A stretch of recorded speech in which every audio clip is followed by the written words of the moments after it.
2022년 7월 3일 흥업감리교회 맥주감사절 예배를 하나님 앞에 올려드리겠습니다. 우리 함께 날 구원하신 주 감사 찬양하시겠습니다.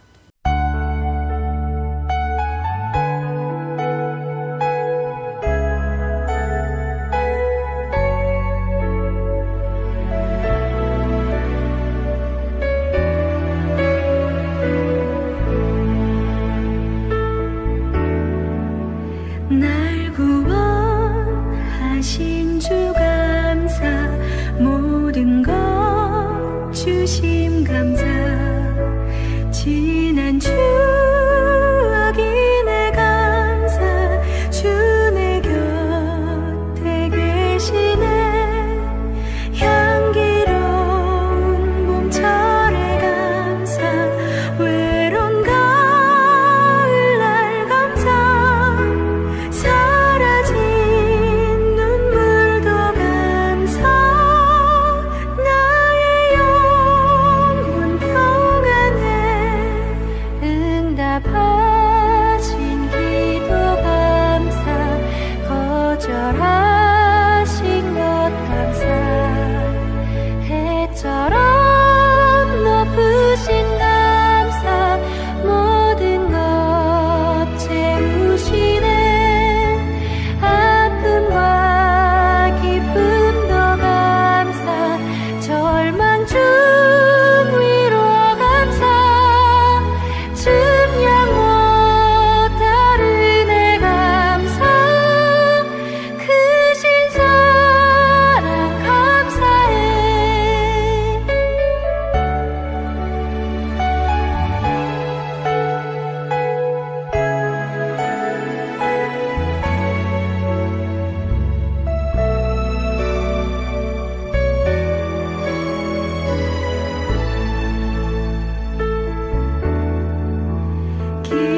길가에 장미꽃 감사. 장미꽃 가시 감사. 따스한 가정 희망 주신 것 감사. 기쁨과 슬픔도 감사. 하늘 평안을 감사. 내일의 희망을 감사. 영원토록 감사해. 기쁨과 슬픔도 감사. 하늘 평안을 감사. 내일의 희망을 감사. 영원토록 감사해. 영원토록 감사해.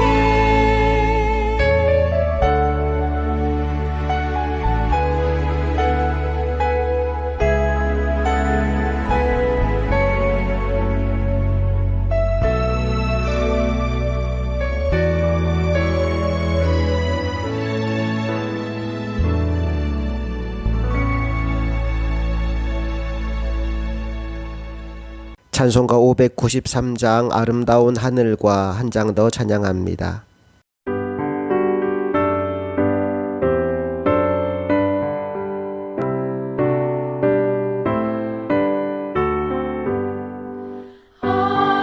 아름다운 하늘과 묘한 세상 주시고 많은 사랑 베풀어 우리 길러 주시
함께 사도신경으로 신앙 고백하겠습니다. 나는 전능하신 아버지 하나님 천지의 창조주를 믿습니다. 나는 그의 유일하신 아들 우리 주 예수 그리스도를 믿습니다. 그는 성령으로 잉태되어 동정녀 마리아에게서 나시고 본디오 빌라도에게 고난을 받아 십자가에 못 박혀 죽으시고 장사된 지 사흘 만에 죽은 자 가운데서 다시 살아나셨으며 하늘에 오르시어 전능하신 아버지 하나님 우편에 앉아 계시다가 거기로부터 살아있는 자와 죽은 자를 심판하러 오십니다. 나는 성령을 믿으며 거룩한 공교회와 성도의 교제와 죄를 용서받는 것과 몸의 부활과 영생을 믿습니다. 아멘. 찬송가 뒤에 교독문 105번 감사절 첫 번째 말씀으로 함께 교독하시겠습니다. 여호와께 감사하라. 그는 선하시며 그 인자하심이 영원함이로다. 여호와께 감사하고 그의 이름을 불러 아뢰며 그가 하는 일을 만민 중에 알게 할지어다. 그들이 광야 사막길에서 방황하며 거주할 성읍을 찾지 못하고 줄이고 목이 말라 그들의 영혼이 그들 안에서 피곤하였도다. 이에 그들이 근심 중에 여호와께 부르짖음에 그들의 고통에서 건지시고 또 바른 길로 인도하사 거주할 성읍에 이르게 하셨도다. 여호와의 인자하심과 인생에게 행하신 기적으로 말미암아 그를 찬송할지로다. 그가 사모하는 영혼에게 만족을 주시며 줄인 영혼에게 좋은 것으로 채워주심이로다. 아멘. 이 시간 하나님의 은혜와 사랑에 감사하면서 통성으로 기도하는 시간 가지겠습니다. 함께 기도합니다.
오늘 우리에게 주신 하나님의 말씀은 요나서 2장 1절부터 10절까지의 말씀입니다. 말씀 함께 읽겠습니다. 요나가 물고기 뱃속에서 그의 하나님 여호와께 기도하여 이르되 내가 받는 고난으로 말미암아 여호와께 불러 아뢰었더니 주께서 내게 대답하셨고 내가 스올의 뱃속에서 부르짖었더니 주께서 내 음성을 들으셨나이다. 주께서 나를 깊음 속 바다 가운데 던지셨으므로 큰 물이 나를 둘렀고 주의 파도와 큰 물결이 다 내 위에 넘쳤나이다. 내가 말하기를 내가 주의 목전에서 쫓겨났을지라도 다시 주의 성전을 바라보겠다 하였나이다. 물이 나를 영혼까지 둘러싸우며 깊음이 나를 에워싸고 바다 풀이 내 머리를 감쌌나이다. 내가 산의 뿌리까지 내려갔사오며 땅이 그 빗장으로 나를 오래도록 막았사오나 나의 하나님 여호와여 주께서 내 생명을 구덩이에서 건지셨나이다. 내 영혼이 내 속에서 피곤할 때 내가 여호와를 생각하였더니 내 기도가 주께 이르렀사오며 주의 성전에 미쳤나이다. 거짓되고 헛된 것을 숭상하는 모든 자는 자기에게 베푸신 은혜를 버렸사오나 나는 감사하는 목소리로 주께 제사를 드리며 나의 서원을 주께 갚겠나이다. 구원은 여호와께 속하였나이다 하니라. 여호와께서 그 물고기에게 말씀하시매 요나를 육지에 토하니라. 아멘. 오늘은 물고기 뱃속에서라는 제목으로 하나님 말씀을 나누겠습니다. 나니아 연대기를 쓴 기독교 작가인 C.S. 루이스는 고난에 대하여 이런 정의를 내렸습니다. 고난은 귀먹은 세상을 불러 깨우는 하나님의 자명종이다. 여러분도 잘 알다시피 요나는 하나님의 종입니다. 하나님은 니느웨를 구원할 뜻이 있어 요나에게 니느웨로 가라, 그리고 그들에게 복음을 전하라 말씀하셨는데 요나는 그 명령에 불순종하여 반대 방향인 다시스로 가는 배를 타게 되지요. 그리고 배의 밑바닥에 들어가서 깊은 잠에 빠져 있었는데 그만 그 배가 풍랑을 만나게 됩니다. 선원들이 살아보려고 발버둥을 치다가 도저히 살 방법이 없어지자 이 풍랑의 원인이 무엇인지를 알기 위해 제비뽑기를 합니다. 누가 뽑혔을까요? 요나가 뽑힙니다. 이제 선원들이 물어봅니다. 너는 누구냐? 무슨 죄를 지었느냐? 그 물음 앞에 요나가 이렇게 대답합니다. 나는 하나님의 종인데 그분의 뜻에 불순종하여 도망가는 중이었다. 나를 바다에 던져라. 그러면 이 풍랑이 지나갈 것이다. 그래서 뱃사람들이 그를 바다에 던집니다. 그랬더니 정말 신기하게도 풍랑이 잔잔해집니다. 여러분, 그게 요나서 1장의 내용이지요. 자, 그런데 1장 마지막 절을 보면 하나님이 요나를 그냥 죽도록 내버려 두지 않으십니다. 1장 17절 말씀을 읽어볼게요. 여호와께서 이미 큰 물고기를 예비하사 요나를 삼키게 하셨으므로 요나가 밤낮 3일을 물고기 뱃속에 있으니라. 2장은 바로 그 상황에서 시작됩니다. 이제 2장 1절을 보실까요? 요나가 물고기 뱃속에서 그의 하나님 여호와께 기도하여. 우리가 어떤 상황에 처하느냐보다 더 중요한 것은 그 상황에서 무엇을 하느냐입니다. 보십시오. 요나는 지금 물고기 뱃속에 들어가 있습니다. 살 소망이 희박한 상황이라는 말입니다. 그런데 그 상황에서 요나는 절망하거나 불평하거나 원망하지 않습니다. 오히려 여호와 하나님께 기도합니다. 그리고 잠들었던 요나의 심령이 깨어나게 됩니다. 첫째로 뭐가 깨어났을까요? 바로 요나의 입술이 깨어나게 되지요. 2절 말씀을 읽어봅니다. 이르되 내가 받는 고난으로 말미암아 여호와께 불러 아뢰었더니 주께서 내게 대답하셨고 내가 스올의 뱃속에서 부르짖었더니 주께서 내 음성을 들으셨나이다. 요나가 지금 뭐하고 있습니까? 하나님께 부르짖고 있습니다. 스올이라는 말은 지옥 또는 무덤이란 뜻입니다. 지옥과 같은, 무덤과 같은 물고기 뱃속에서 요나가 하나님을 향해 부르짖기 시작한 것입니다. 사람은 평소에는 부르짖지 않습니다. 뭔가 절박한 일을 만날 때 부르짖게 되지요. 누군가의 도움이 절실히 필요할 때 부르짖게 되는 것입니다. 지금 부르짖지 않고 있다는 건 아직은 살만하다는 증거입니다. 아직은 내 힘으로 해볼 수 있는 게 남아있다는 말이죠. 여러분, 그런데 그것만큼 어리석은 게 없습니다. 물에 빠진 사람이 살아나오는 가장 빠르고 안전한 방법은 부르짖어 누군가의 구조를 요청하는 것입니다.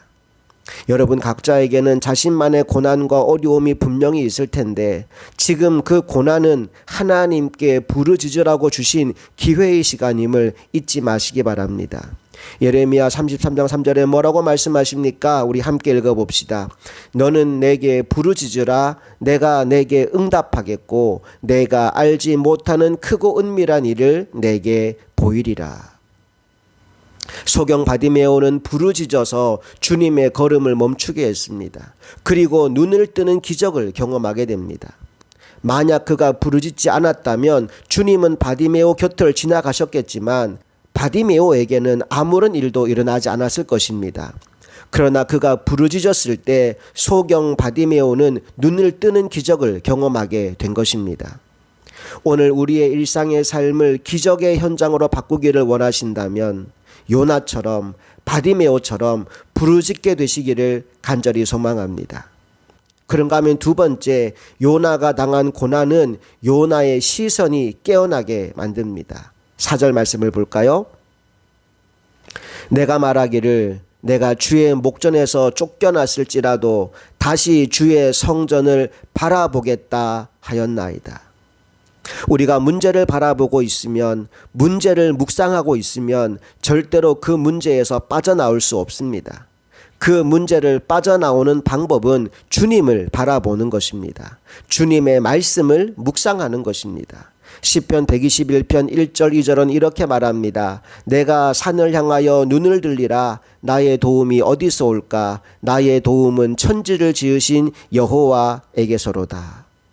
오늘 나를 도와줄 분은 여호와 하나님밖에 없습니다. 그러니 그분을 바라보는 것이 문제를 해결하는 가장 현명한 방법인 줄로 믿습니다.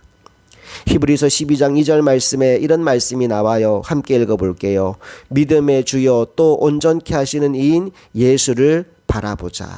여기 예수를 바라보자라는 말이 영어 성경에는 어떻게 나와 있느냐 하면 Let us fix our eyes on Jesus라고 되어 있어요. 여기 fix on이라는 말이 어딘가에 무언가를 고정시키다라는 의미가 있어요. 그러니까 예수를 바라보자라는 말은 그냥 건성으로 쳐다보는 걸 말하는 게 아니고요. 예수에게 눈을 완전히 고정시키자라는 이야기입니다.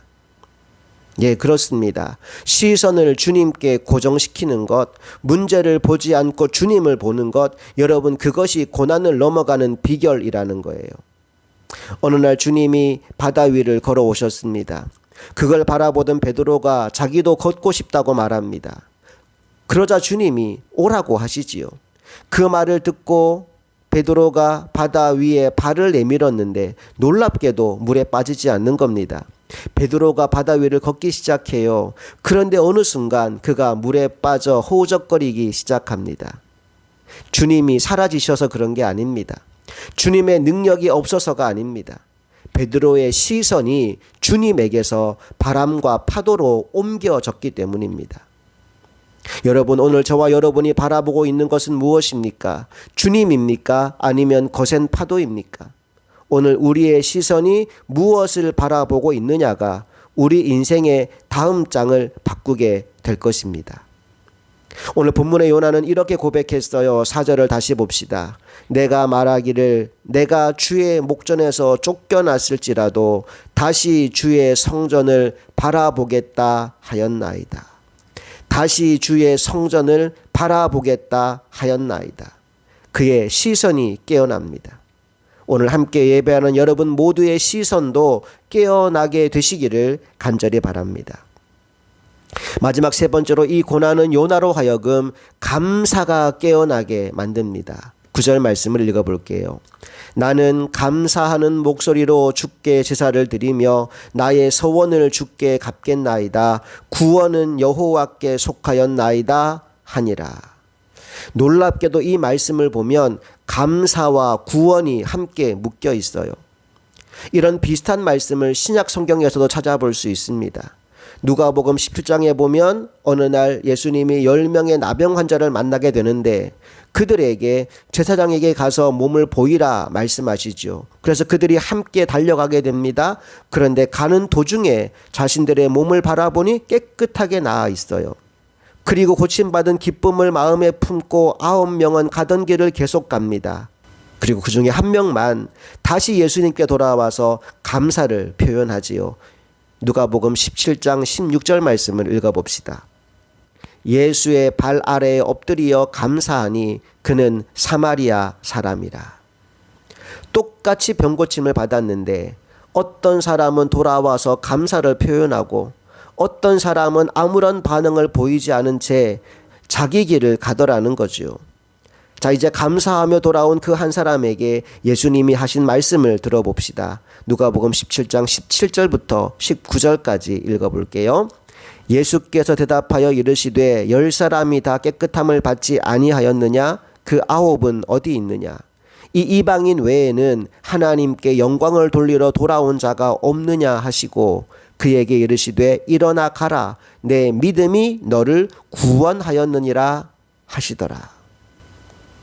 지금 여러분의 현실과 상황이 어떠하든 하나님 앞에 먼저 감사를 심을 때 하나님의 구원의 은혜가 여러분에게 더해지게 될 것을 믿습니다. 성 어거스틴이 쓴 하나님의 도성이란 책에 보면 이런 대목이 나옵니다. 고통이란 동일한 것이다. 누구에게나 고통은 있고 그래서 고통은 동일한 것이로되 고통을 당하는 사람은 동일하지 않다. 악한 사람은 고통 속에서 하나님을 비방하고 원망하고 모독하지만 선한 사람은 고난을 통해 하나님을 찾고 하나님을 알고 마지막에는 하나님을 찬양하게 된다. 여러분은 선한 사람입니까? 악한 사람입니까? 여러분은 여러분에게 다가온 고난으로 말미암아 하나님을 원망하고 있습니까? 아니면 고난 속에서도 감사의 찬양을 부르고 있습니까? 기억할 것은 고난 속에서 내가 무엇을 하느냐가 그 고난을 축복의 재료로 만들지 재앙의 씨앗으로 만들지를 결정하게 된다는 것입니다. 오늘은 맥주감사 주일입니다. 절기의 의미는 첫 열매를 거둔 것에 감사하여 하나님께 영광 돌리는 날입니다. 맥추할 때 추가 보리 추자입니다. 한번 상상해 보십시오. 예전에 보릿고개가 있던 시절을 한번 떠올려 보는 겁니다. 먹을 것이 없어 너무나 힘든 시기를 보내다가 이제 막 첫 열매를 거두었어요. 그러니 결코 넉넉한 상황이 아닙니다. 그런데 감사해요. 그리고 앞으로도 지키시고 보호하시고 인도해 주실 것이 기대가 돼요. 여러분, 그 마음으로 지키는 감사의 절기가 바로 맥추감사절입니다. 그런 의미에서 본다면 오늘 물고기 뱃속에서 요나가 올려드리는 이 감사의 고백이 맥추감사절의 의미와 아주 잘 부합되는 말씀이지 않을까 생각이 드네요. 자, 이제 말씀을 맺습니다. 우리의 인생이 생각보다 짧습니다. 당장 내일 어떤 일을 당할지 우리는 알 수가 없습니다. 그러한 불투명한 인생을 살아가는 우리들에게 하나님은 때로 원치 않는 고난을 허락하십니다. 하나님이 그렇게 하시는 이유가 뭘까요? 많은 이유가 있겠지만 그중 하나가 영적인 잠에 빠진 우리를 깨우시기 위해서입니다.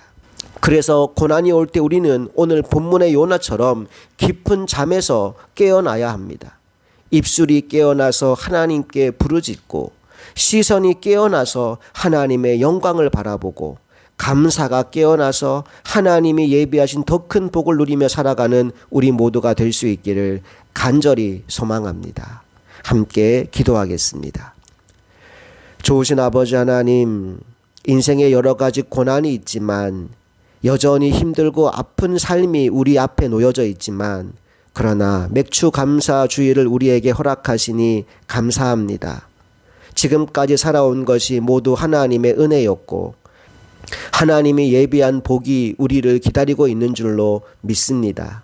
그 믿음으로 하루하루를 살게 하시고 고난 가운데 불평하는 인생이 아니라 고난 속에서도 감사의 조건을 찾을 수 있는 우리 모두가 되게 하여 주시옵소서. 우리 주 예수 그리스도의 이름으로 간절히 기도합니다. 아멘.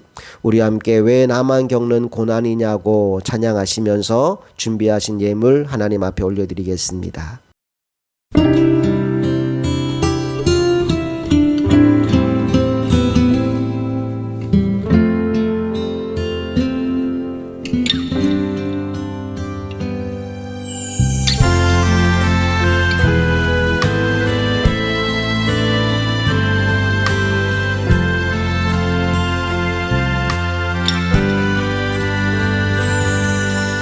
왜 나만 겪는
손잡고 계시잖아요. 주님이 나와 함께함을 믿는다면 어떤 역경도 이길 수 있잖아요. 힘을 내세요, 힘을 내세요. 주님이 손잡고 계시잖아요. 주님이 나와 함께함을 믿는다면 어떤 고난도 견딜 수 있잖아요.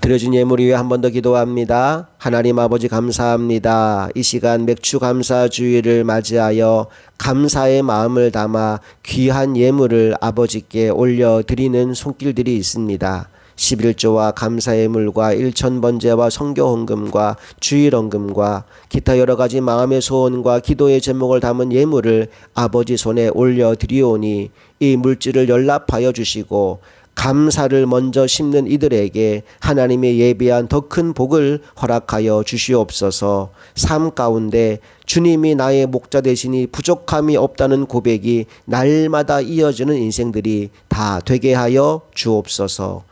이제는 우리 주 예수 그리스도의 크신 은혜와 하나님 아버지의 놀라운 사랑과 성령님의 감화 감동 역사 충만하심이 맥주 감사절을 맞이하여 하나님께 먼저 감사를 심는 사랑하는 모든 성도들의 삶 가운데 이제부터 영원토록 함께 하시기를 간절히 축원하옵나이다. 아멘.